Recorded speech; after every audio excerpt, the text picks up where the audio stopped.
Back in business, the big restriction rollbacks coming to bars that could reignite nightlife in New York. It felt like July today, but it's back to April showers. I'll time that out for you through the morning. And taking you to Grandma's Place, the tiny toy and bookstore that's changing lives in Harlem.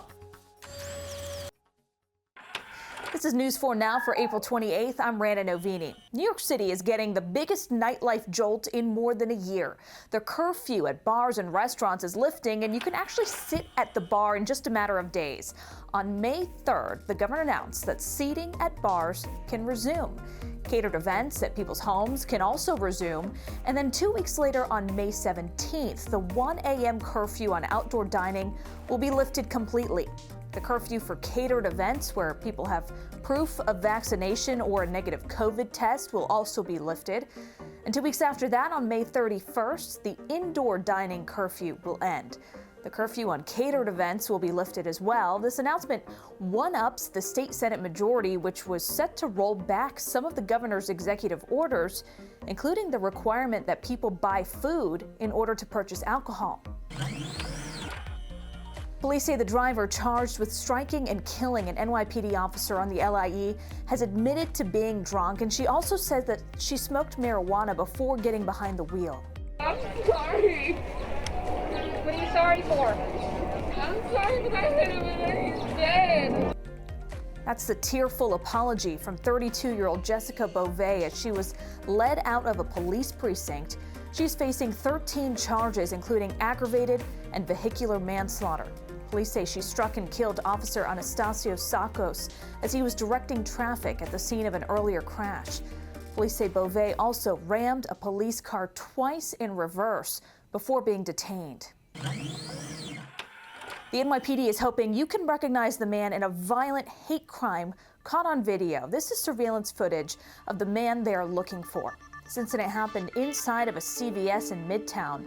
Police say the victim walked into the store and then the suspect punched him in the face and shouted anti-gay slurs.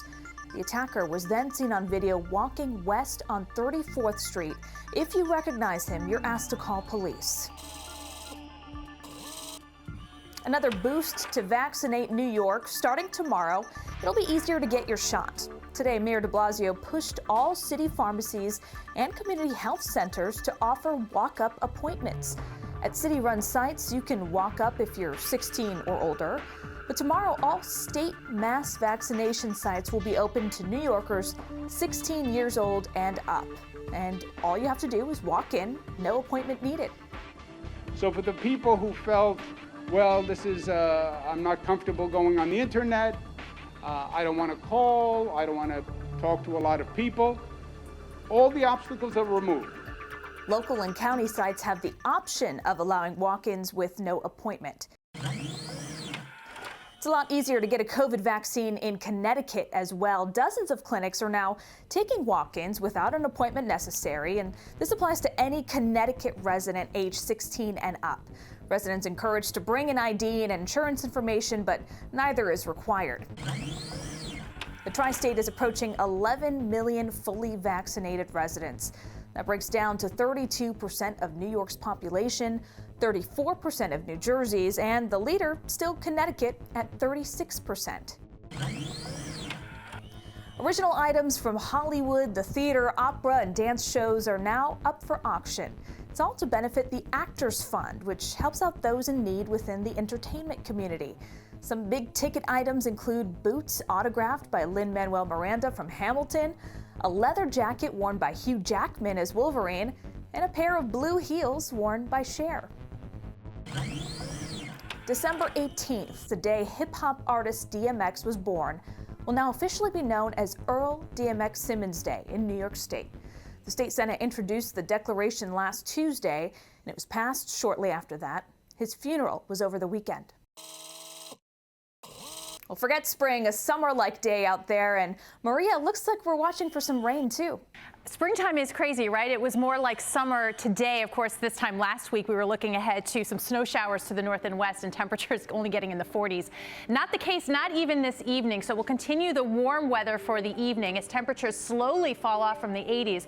Notice by late evening, we introduce a chance of a shower, maybe a thunderstorm. This is not going to be widespread, but if you are going to try and enjoy what feels like a summer evening, just be aware there may be a few spotty showers or a thunderstorm as we get through tomorrow morning. Notice we do hang on to the clouds. Temperature-wise, we stay pretty mild as temperatures only fall into the 60s in the city, mid and upper 50s, even to the north and west. The winds continue to be brisk out of the west, 5 to 15 miles per hour. And of course, with some more clouds and some more showers, it'll be a little cooler for tomorrow afternoon. Well, ask anyone in Harlem and they will tell you that there is no place like Grandma's place. New York Live with the 81-year-old who is called the grandma of the neighborhood.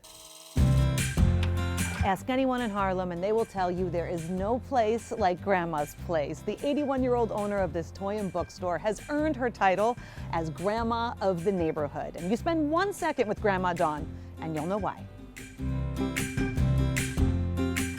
So Grandma Dawn, yes. Can you tell me what was the first thing you ever won in your life, in your entire life? First thing. The first and only thing I ever won was a brownstone in Harlem. What point did you buy the area next door? I was living next to this empty, vacant building for maybe 10 years or so. So I approached the rental agents and I asked them about the store. And I got the store and I thought what was needed was a literacy center because people needed to know how to read and parents needed to know how to work with their kids. And so I started selling educational toys, and then the concept of toys and books took off. And now here we are. Here we are. At Grandma's place. Yes. Listen, what sets this place apart is that you could come in this store and the kids, they could see themselves in the books. Yes. They could see themselves in the dolls. Absolutely. And it's so important. And when my daughters were growing up, the dolls that they had were brown versions of white dolls. They had no black features. They were not black dolls. They were white dolls that were painted brown, and they were few and far between. And books, they were Little Black Sambo, Aunt Jemima, whatever, but they weren't books that had any substance to them. And so I started reading, looking and finding books and finding authors. And when I found those books, those were the books that I wanted to bring into the store so that kids could see themselves, and positive stories and autobiographies of people that were doing things. Some of these kids never knew of them own selves. You know, I wanted them to recognize that they were somebody special, you know? And so that was my main purpose. But then I did that for Latino children, Asian children, because we're all special. That's my mission in life. That's why I'm still here for 81 years. You know, that's my purpose in life. The vice principal of a Monmouth County middle school says he regrets a beer throwing incident outside of a New Jersey restaurant. That drink went flying after the educator's wife was heard making remarks that some describe as transphobic, complaints other customers found offensive. News 4's Ted Greenberg talked with those involved. Thank you. Neptune Middle School Vice Principal Michael Smurrow now in hot water. There you go, pal. There you go. After flinging beer at people outside this restaurant in the Smithville section of Galloway Township over the weekend. Obviously, to where it escalated to was just completely unnecessary. You're born a woman or you're a man. Tension started rising at Fred and Ethel's Lantern Light Restaurant and Tavern when Smurrow's wife Lisa was heard complaining about a transgender woman using the women's bathroom. A man just wet in the woman's bathroom, and that's not right. Other customers took issue with the comments. You're being inappropriate. Take your hate elsewhere, please. The situation escalating when the Smurrows realized they were being recorded on video. Everybody got sprayed. Leading to the beer throwing, the transgender woman apparently not there at that point. The couple today both expressing regret. I allowed my emotions to get in the way of my normally sound judgment and reacted in a way that was inappropriate. She's a man in my bathroom. This is absolutely transphobia. The law against discrimination in New Jersey protects those with gender identity to use the restroom that matches the gender in which they identify. It wasn't about the transgender situation. It was more about the patrons making a video and hackling and sneering and smiling. I talked on the phone with the Neptune Township Superintendent of Schools. She says the district is investigating the incident, is treating it very seriously, and calls the actions seen on video very disturbing. We need to ensure that people that are in charge with leadership in our children's schools don't demonstrate this type of behavior. People are entitled to their opinion, but they're not entitled to make other people feel uncomfortable. They're not entitled to assault people, and that's not acceptable. Police say they're looking into the case, but haven't been able to identify any victims. No charges have been filed. Ted Greenberg, News 4, New York. Thanks for joining us. We'll see you tomorrow.